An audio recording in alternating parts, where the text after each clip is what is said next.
Thank you, Mr. Chairman. I appreciate the opportunity to speak on this AINS, and I appreciate the work that you and the committee staff has engaged in and done to address my many concerns with the methane fee provisions in the bill, several of which are reflected in this AINS, which is why I wanted to speak on it now.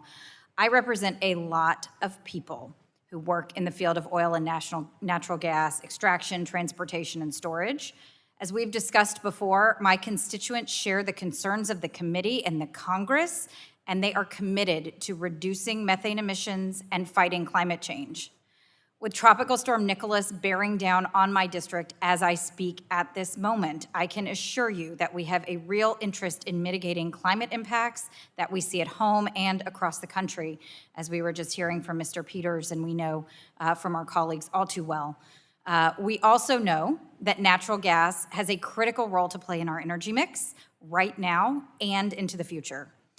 Supporting exploration and production of natural gas will not only create good, well-paying jobs and keep good, well-paying jobs that currently exist, the kinds of things this Build Back Better Act seeks to support, but it is vital to our energy independence. And ensuring that U.S. natural gas stays a clean and competitive fuel source is key for domestic energy production and for our national security.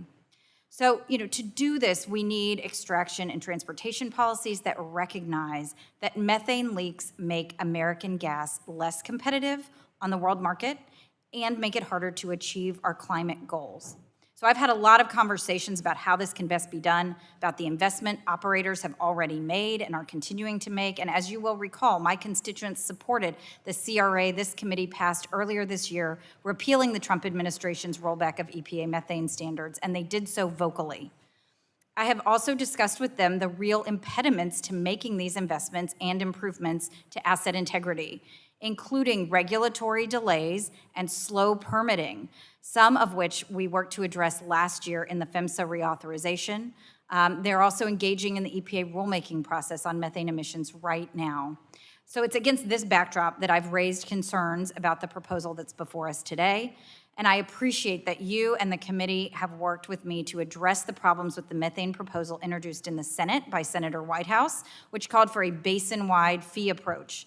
I heard directly from my constituents many problems with that approach, and I appreciate this committee's effort to tailor its approach to actual, measurable, individualized emissions in an existing mechanism where attainment is possible, something that the Senate bill does not do. That said, the original Section A raised many concerns for my constituents and left important provisions undefined and uncertain. I appreciate that you have responded to several specific concerns that I raised in this AINS: the clarification of the fee, the extension of the implementation date, and the creation of a higher intensity threshold for natural gas transmission. As we have discussed, however, I continue to have concerns about the provisions in this bill, especially where additional clarity of its scope and impacts is needed.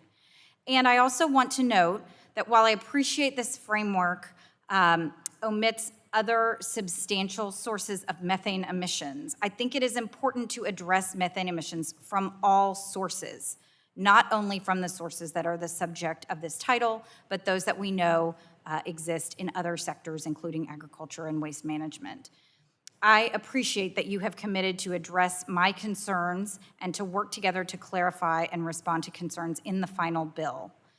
Because of your commitment to address the issues in this bill, and because, most important, I believe this bill presents an important and more workable alternative to the Senate proposal that is preferable for the House to present in negotiations and discussions with the Senate as this bill moves forward, I intend to support this subtitle today with the understanding that our work is not done.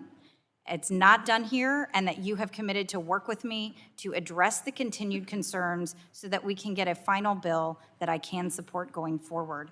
I appreciate your commitment to that work. I thank you, and I yield back.